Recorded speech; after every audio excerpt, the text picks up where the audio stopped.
Crise pesada no bolsonarismo. Nós falamos que isso iria acontecer, o movimento está implodindo, porque o novo bolsonarismo está entrando em choque com o velho bolsonarismo.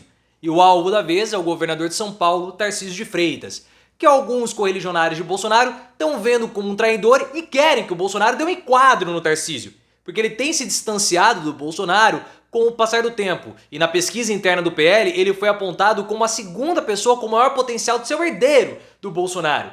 Lá em Minas Gerais, eu não vejo o Romeu Zema com tanto potencial assim, ainda mais depois do erro que ele cometeu ao aumentar o salário dele em mais de 200%. Mas eu quero que você coloque nos comentários qual que você acha que vai ser o fim dessa crise do bolsonarismo. Tarcísio de Freitas é um grande herdeiro do Bolsonaro? E o que você achou do Zema? Ele errou ao aumentar o salário?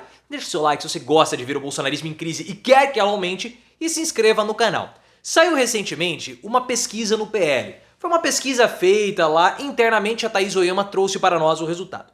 Essa pesquisa apontou que o Bolsonaro no momento não tem nenhum substituto, porque quando os nomes são apresentados, a maior parte das pessoas não consegue apontar quem seria o herdeiro do Bolsonaro, mas na minha opinião isso é temporário, tá? O Bolsonaro ele já era, já acabou e nós temos um novo movimento bolsonarista. E nesse novo movimento bolsonarista que está surgindo, essa pesquisa do PL apontou dois nomes. O primeiro, de Michele Bolsonaro, o mais óbvio. E o segundo nome, justamente o governador de São Paulo, Tarcísio de Freitas. Isso segundo a Thaís Oyama. Tarcísio de Freitas, que foi ministro do Bolsonaro e foi vitorioso em 2022 graças ao Bolsonaro e ao bolsonarismo, porque ele nem era de São Paulo. Como que o Tarcísio de Freitas, que ele não sabe onde fica Batatais, ele não deve saber nem onde fica Sorocaba, e ele conseguiu ser governador de São Paulo. Só que esse movimento que levou o Tarcísio ao governo de São Paulo agora cobra o seu preço, porque a jornalista Thaís Oyama trouxe também a informação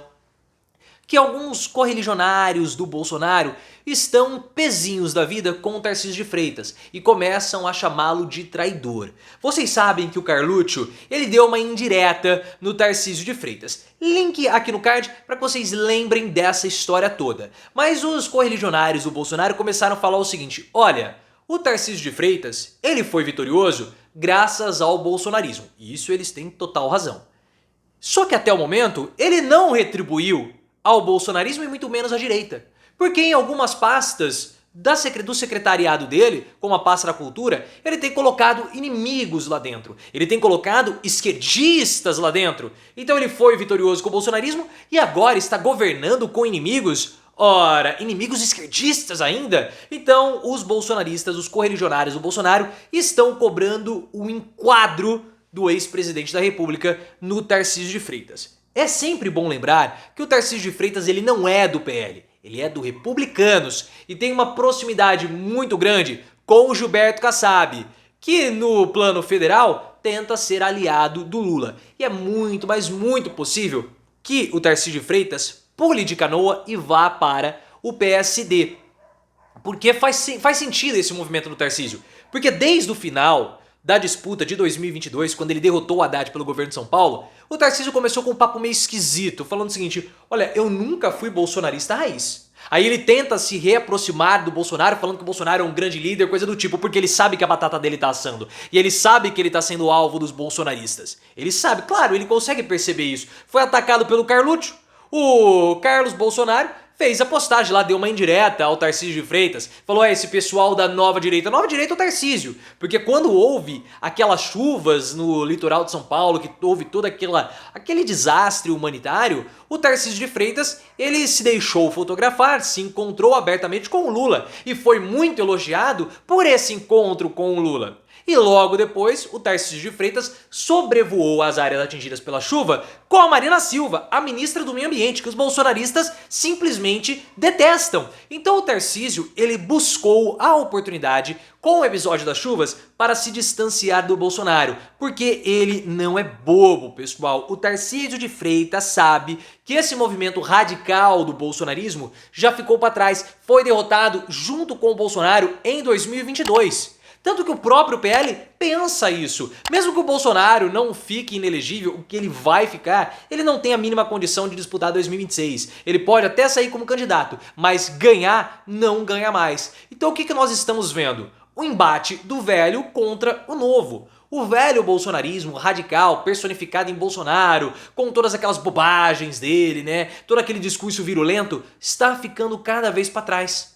E está vindo um novo bolsonarismo, um neobolsonarismo, também encabeçado e motivado pelas frustrações das pessoas e pelo fracasso, porque todo bolsonarista é um fracassado, você sabe disso. Mas esse novo bolsonarismo é um bolsonarismo mais soft, é um bolsonarismo mais suave, menos radical, menos odioso, mais palatável.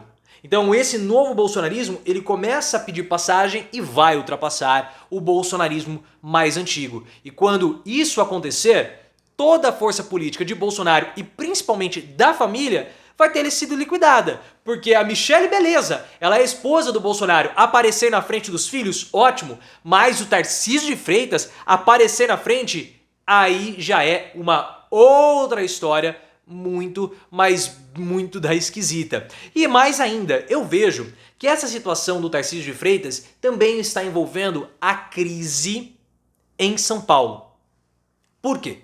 No ano que vem, nós sabemos, vai ter disputa municipal, a Prefeitura de São Paulo.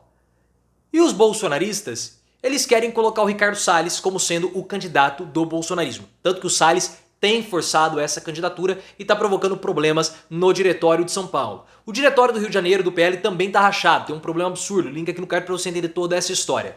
Ah, mas e o Eduardo Bolsonaro? O Dudu Bananinha, ele fala que vai disputar. Ele fala que tem 20% das intenções de votos. Não mostra qual é o instituto, ele deve ter tirado da cabeça dele, porque daquela cabeça pode sair tudo, menos um pensamento inteligente. Só que ele não vai disputar a Prefeitura de São Paulo. O próprio papai fala que o Dudu, ele é muito jovem, ainda precisaria ficar mais tempo no legislativo antes de disputar um cargo no executivo. Então ele vai retirar a candidatura.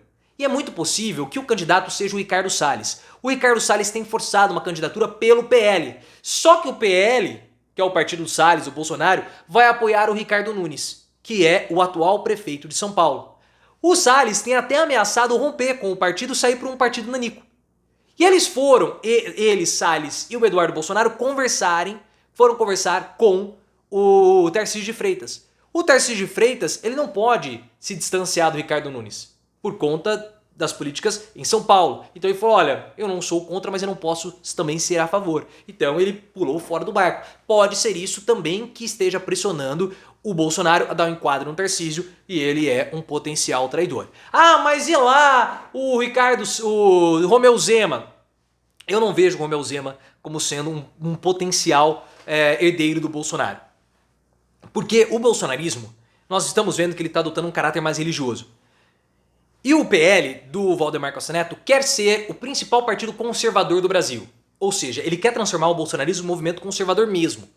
O que o Romeu Zema fez de aumentar o salário dele mais de 200% fere esses princípios. Ah, mas foi agora, em 2023, a disputa só vai ser em 2026. Eu concordo, mas pegou mal. Ah, mas ele não é do PL. Sim, o Zema não é do PL, mas ele tem conversas, sempre rola um flerte, sempre rola uma paquera. E se o Zema quiser mesmo disputar a presidência da República pelo Novo, ele não tem condições, o Novo não tem dinheiro, não tem doação, não tem nada. Agora o PL tem um fundo de 1 bilhão.